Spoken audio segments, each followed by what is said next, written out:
Good morning everyone, welcome to Ice Point. This is Shivani Saxena. Hope you are very well. And morning के 7 o'clock हो चुके हैं और हमारी क्लासेस का टाइम हो चुका है टुडे करंट अफेयर की क्लासेस. ओके, जो आप लोग रेगुलरली के साथ लेते हैं. सो आपको पता है कि मैं आप लोगों को सरप्राइज़ देने के बारे में बात कर रही थी. वो क्या सरप्राइज़ है ये मैं आपको लास्ट में बताती हूँ. तो आपको वीडियो को कंटिन्यू वॉच करना है. कोई भी डाउट रहता है तो आप उसे कमेंट सेशन में मुझसे पूछ सकते हैं. चलिए देखिए, आज डेट क्या है. आज है 5 मार्च है आज. तो आप लोग नोट कर लीजिएगा. जो न्यू व्यूअर्स हैं वो आईएस पॉइंट के चैनल को फेसबुक, टेलीग्राम और इंस्टाग्राम पे फॉलो कर सकते हैं. अगर आप लोग व्हाट्सएप ग्रुप से ज्वाइन होना चाहते हैं तो आप कमेंट बॉक्स में कमेंट कर देना, उसके लिए आपको ज्वाइन कर दिया जाएगा. ओके, जहाँ पे आपको free of cost study material provide किया जाएगा. चलिए बात कर लेते हैं हम यहाँ पे करंट अफेयर्स न्यूज़ के बारे में, जहाँ पे हमसे फर्स्ट न्यूज़ जो हमें बताई गई है. सॉरी, एक मिनट. पूर्व ऑस्ट्रेलियाई लेग स्पिनर थे शेन वॉर्न. तो उनका 52 वर्ष की उम्र में निधन हो गया. हार्ट अटैक की आशंका लगाई गई है. ठीक है, तो यहाँ पे क्या हुआ है कि जो स्पिनर है शेन वॉर्न, उनका 52 वर्ष 52 उम्र के वो थे और उनका थाईलैंड में निधन हो चुका है. उनकी डेथ हो चुकी है. आपको पता है कि मैनेजमेंट द्वारा जारी बयान के हार्ट अटैक से उनके निधन की आशंका जताई गई है. मतलब अभी कुछ हम कंफर्म नहीं कह सकते यहाँ पे, अभी सिर्फ एक डाउट में है ये बात. और बयान में कहा गया है कि वह अपने बिला में बेशुद्ध पाए गए हैं और मेडिकल स्टाफ के प्रयासों के बावजूद उन्हें रिवाइव नहीं किया जा सका. सो ये न्यूज़ है और इसके बारे में आप लोगों को पता होना चाहिए. काफ़ी दुख के साथ आपको ये मैं बता पा रही हूँ कि उनका निधन हो चुका है. और सो इसके बारे में आपको पता होना चाहिए. चलिए बात कर लेते हैं हम यहाँ पे नेक्स्ट न्यूज़ के बारे में कि रूस द्वारा यूक्रेन में कब्जाए गए जो जापोरिज़िया परमाणु थे, ठीक है, ऊर्जा संयंत्र का क्या महत्व है जो रूस द्वारा यूक्रेन में कब्जाए गए. आपको पता है कि रूसी सेना ने यूक्रेन में स्थित जिस जापोरिज़िया जो है परमाणु ऊर्जा संयंत्र पे कब्जा कर लिया है और वह आपको यूरोप का सबसे बड़ा, वह दुनिया का 9वां सबसे बड़ा न्यूक्लियर पावर प्लांट है. इसके बारे में भी आपको नॉलेज होना चाहिए. आपको पता है कि 1984 से लेकर 1995 के बीच बने इस प्लांट में 6 न्यूक्लियर रिएक्टर हैं, जिसमें अगर बात की जाए जो क्लोर है, जैसे कि 5700 मेगावाट बिजली का उत्पादन होता है जो करीब 40 लाख घरों के लिए पर्याप्त है. सो देखिए, आपको पता है यहाँ पे बहुत बड़ी बात बोल दी गई है कि जो जिस पे कब्जा किया गया है वो 1984 से लेकर 1995 के इस बीच में जो बने प्लांट थे उसमें 6 न्यूक्लियर रिएक्टर हैं. साथ ही आपको ये भी पता होना चाहिए कि उसमें बिजली का उत्पादक होता है, कितनी बिजली का, 5700 मेगावाट बिजली का उसमें उत्पाद होता है. और वो करीब कितने घरों के लिए काफ़ी है, पर्याप्त है, तो 40 लाख घरों के लिए. तो आपको पता है कि इस चीज़ के बारे में आपको नॉलेज होना चाहिए. ठीक है, चलिए बात कर लेते हैं हम यहाँ पे जो हमारी नेक्स्ट न्यूज़ है कि इंटरनेशनल क्रिकेट में 300 विकेट लेने वाली पहली महिला स्पिनर बनी वेस्ट इंडीज़ की जो असीना. तो आपको पता है कि अनीशा कौन है, कि आपका वेस्ट इंडीज़ की स्पेन की बात की जाए, अनीशा मोहम्मद महिला इंटरनेशनल क्रिकेट में 300 विकेट लेने वाली पहली स्पिनर गेंदबाज बन गई हैं. और आपको पता है कि इसके साथ ही वह वेस्ट इंडीज़ के लिए पहली महिला क्रिकेटर बन गई हैं जिन्होंने अंतर्राष्ट्रीय क्रिकेट में 300 विकेट हासिल किए हैं. वह जो झूलन गोस्वामी हैं, कैथरीन ब्रेंट हैं एंड एलिस पेरी हैं, उसके बाद से 300 विकेट हासिल करने वाली जो महिला हैं वो चौथी बनी है, 4th गेंदबाज बन गई हैं. सो जिसके बारे में आपको नॉलेज होना चाहिए. काफ़ी इंपॉर्टेंट न्यूज़ है आपके एग्ज़ाम के पॉइंट ऑफ व्यू से. एंड मैं आपको ये भी बता देती हूँ यहाँ पे कि अगर आप लोग डेली रेगुलरिटी के साथ करंट अफेयर्स की क्लासेस लेते हैं तो आप कॉम्पिटिटिव एग्ज़ाम में एक क्वेश्चन भी स्किप नहीं कर पाएंगे. ठीक है, 101% के साथ मैं आपसे ये बोल रही हूँ यहाँ पे. तो आप मेरी बातों को थोड़ा सीरियसली लीजिए, क्योंकि देखिए क्लासेस लेना काफ़ी इम्पोर्टेंट है और आपका टाइम काफ़ी बचता है. और आप जानते हैं कि एक मिनट हमारी लाइफ की कितने इम्पोर्टेंट होती है. एंड आप उसको बचाइए टाइम को और करंट अफेयर की क्लासेस लीजिए रेगुलरिटी के साथ, और काफ़ी अच्छे से आपका जो टाइम है वो बच पाएगा और आप कम टाइम में अच्छे से करंट अफेयर्स को पढ़ पाएंगे, उसे समझ पाएंगे. क्योंकि समझाने के लिए मैं हूँ अवेलेबल यहाँ पे. मैं आप लोगों को समझाऊंगी. कोई भी डाउट रहता है, कोई भी प्रॉब्लम है तो आप मुझसे शेयर कीजिए, मैं उसको बताऊँगी. आपको उस प्रॉब्लम का सोल्यूशन मैं आपको दूँगी. ठीक है, आप इंग्लिश में वीक हैं, कैसे इंग्लिश को आप इम्प्रूव कर सकते हैं, क्या यूपीएससी के लिए इंग्लिश ज़रूरी है, बहुत सारे जो डाउट हैं आपके मन में, उस चीज़ को लेके आप कमेंट बॉक्स में एक कमेंट कीजिए, मैं उन डाउट को क्लियर करूँगी। और डाउट को मन में ना रखें तो ज़्यादा बेटर रहेगा आप लोगों के लिए। ओके, सो होप आप मुझे समझ पा रहे हैं। चलिए बात कर लेते हैं हम यहाँ पे नेक्स्ट न्यूज़ की। देखिए, गुजरात में 10 से 14 मार्च के बीच प्रस्तावित जो डिफेंस एक्सपो है उसमें 2022 का हुआ स्थगित।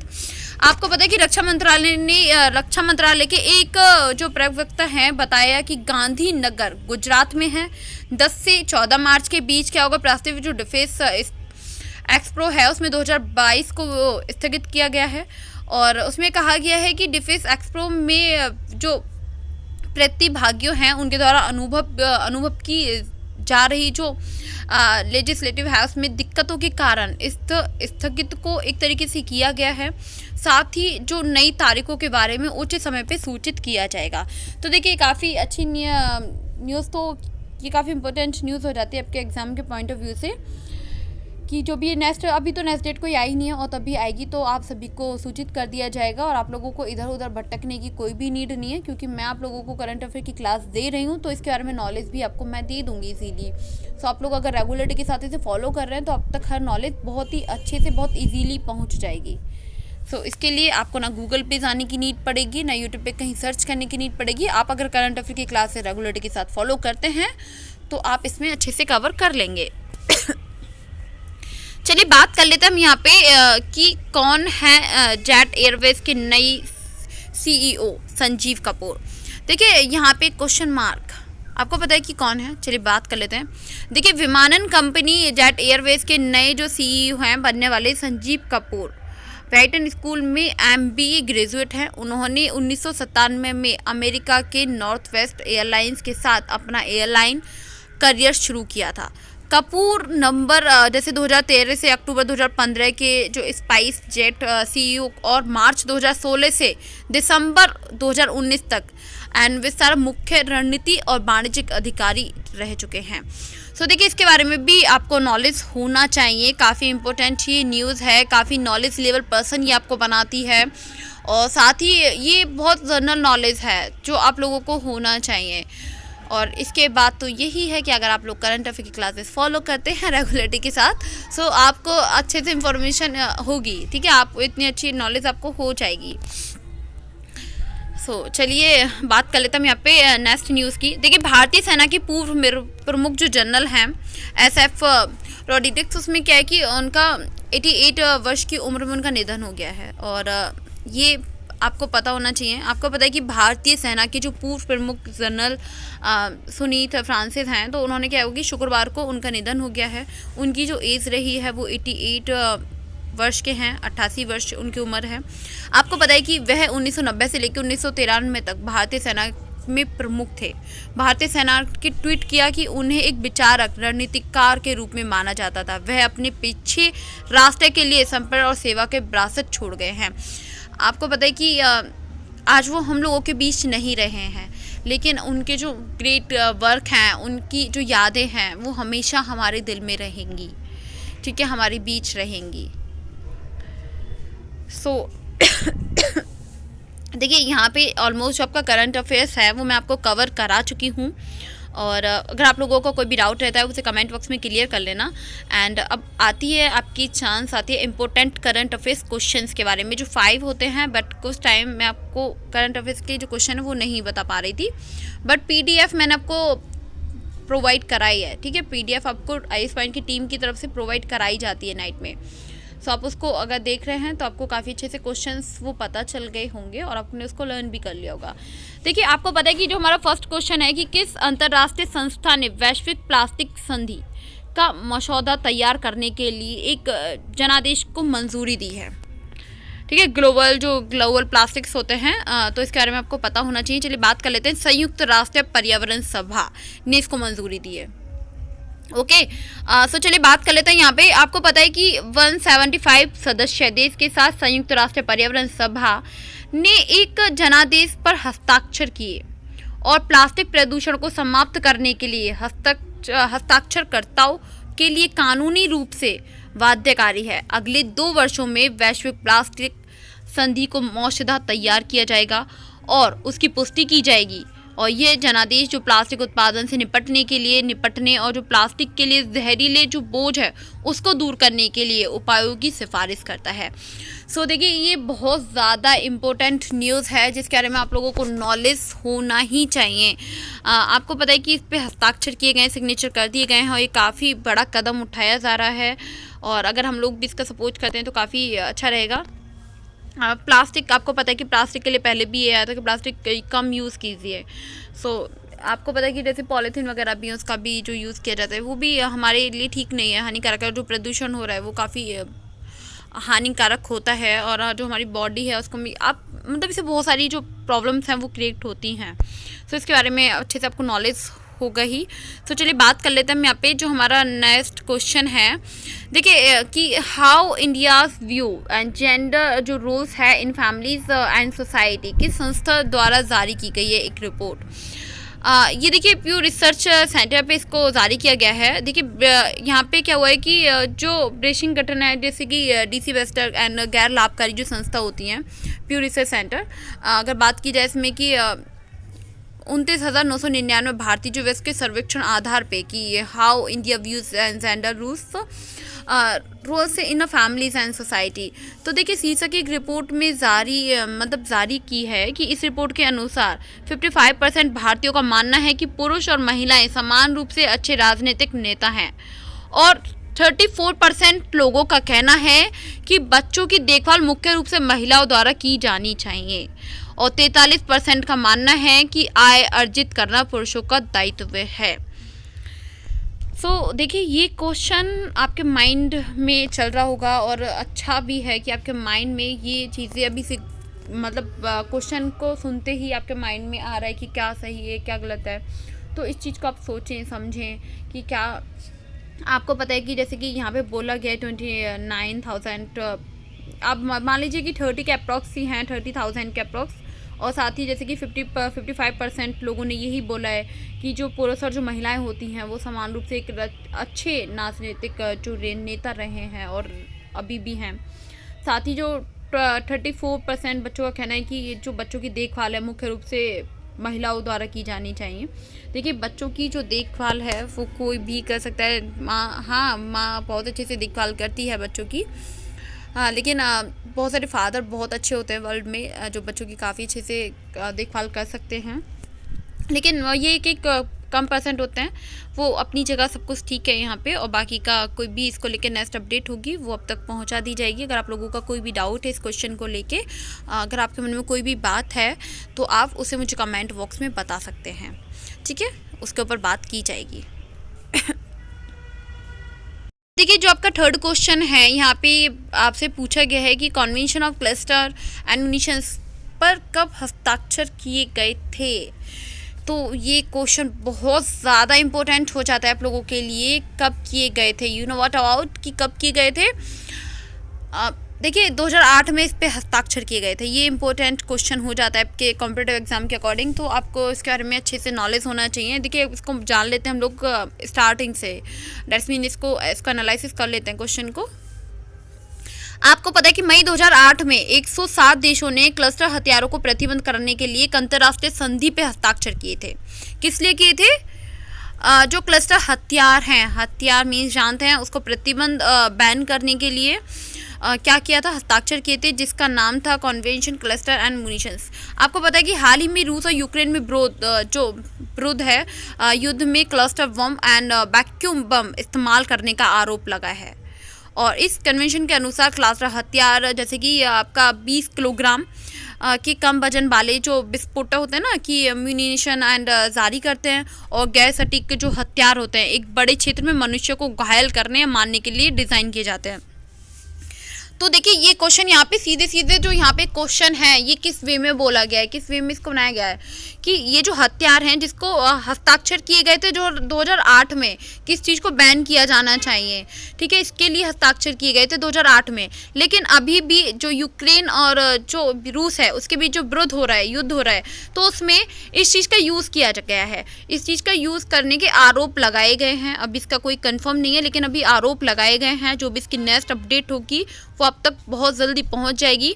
देखिए आप इस पे मेन अच्छे से नॉलेज को लेते रहिए, यूक्रेन और जो रूस के भी जो युद्ध चल रहा है और इसके बारे में क्या अपडेट रहती है डेली का, सो आप उसको काफ़ी अच्छे से देखते हैं तो आप लोगों को अच्छे से नॉलेज होगी।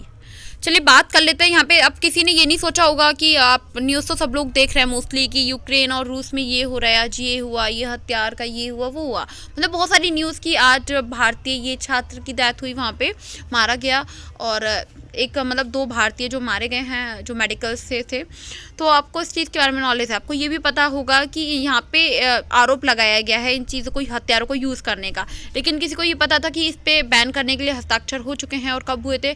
तो इस चीज़ को पता है कि हम अपने माइंड में, तब शार्प माइंड हमारा होता है, हम इस चीज़ को सोचते हैं डीपली इन डेप्थ में जाके देखते हैं तो हमें पता चलता है कि हाँ इससे तो क्वेश्चन पुटअप किया जा सकता है और इस चीज़ के बारे में तो हमें नॉलेज होना बहुत ज़्यादा ज़रूरी है।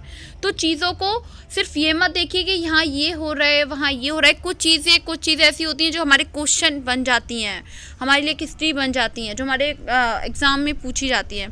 तो इस चीज़ के बारे में भी आपको नॉलेज होना चाहिए और उसके लिए आपको आईएएस पॉइंट पे डेली करंट अफेयर की क्लास रेगुलरिटी के साथ फॉलो करना होगा, इससे आपको बहुत अच्छी नॉलेज होगी।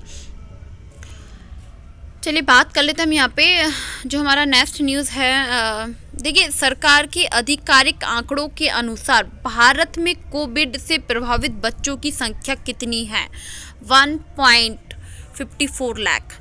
देखिए इनकी बच्चों की ये संख्या है जो कोविड से प्रभावित हैं भारत में। ठीक है, आपको पता है कि आधिकारिक आंकड़ों के अनुसार भारत में कोविड से प्रभावित जो बच्चों की संख्या है वो 1,53,827 हैं और इससे पहले जो लेसन द्वारा की दावा किया गया था कि भारत में 19 लाख बच्चों ने अपने माता पिता की देखभाल करने वाले हैं कोविड-19 का कारण उनको खो दिया है। और हाँ सो देखिए इसके बारे में आप लोगों को नॉलेज होना चाहिए कि महिला और बाल विकास मंत्रालय ने कहा कि इन निष्कर्षों की जो ज़मीनी है वास्तविकताओं में से कोई संबंध नहीं है। सो यहाँ पे ये बोला गया है और जो बच्चों की संख्या रही है कोविड से जो प्रभावित बच्चे हैं उनकी संख्या कितनी है इसके बारे में आपको यहाँ नॉलेज दी गई इस रिपोर्ट में। चलिए बात कर लेते हैं यहाँ पे नेक्स्ट न्यूज़ की। देखिए नेक्स्ट जो हमारा क्वेश्चन है करंट अफेयर से रिलेटेड। देखिए आईआईटी जो रुड़की है द्वारा किस संस्थान के साथ मिलके रुड़की वाटर एंड कॉन्क्लेव जो आयोजन किया गया है आपको पता है कि राष्ट्रीय जल विज्ञान संस्थान। अब यहाँ पे ये क्या बताया गया है, अगर इसी चीज़ को अगर हम लोग डिटेल्स में जाते हैं, इन डेप्थ में जाके पढ़ते हैं तो केंद्रीय जल शक्ति जो मंत्री हैं श्री गजेंद्र सिंह शेखावत जी ने आईआईटी रुड़की में रुड़की वाटर कॉन्क्लेव के दूसरे जो संस्करण है उसका उद्घाटन किया। यह भारतीय प्रौद्योगिकी संस्थान रुड़की और राष्ट्रीय जल विज्ञान संस्थान द्वारा संयुक्त रूप से आयोजित किया जा रहा है। इसकी जो थीम है वो आप यहाँ पे देख सकते हैं कि water society of sustainable and development है इसकी इस बार की थीम। एंड राष्ट्रीय जो जल विज्ञान संस्थान की नेशनल इंस्टीट्यूट एंड हाइड्रोलॉजी, तो इसके बारे में भी आपको नॉलेज होना चाहिए। जल शक्ति मंत्रालय के तहत एक स्वतंत्र संस्था है, ठीक है, स्वायत्त संस्था है। तो ये काफ़ी इंपॉर्टेंट क्वेश्चन है। ऑलमोस्ट देखिए मैं आप लोगों के लिए important news and important question ही लेके आती हूँ, कोई भी ऐसा नहीं है जो आपके एग्ज़ाम के पॉइंट ऑफ व्यू से बिल्कुल अलग हो।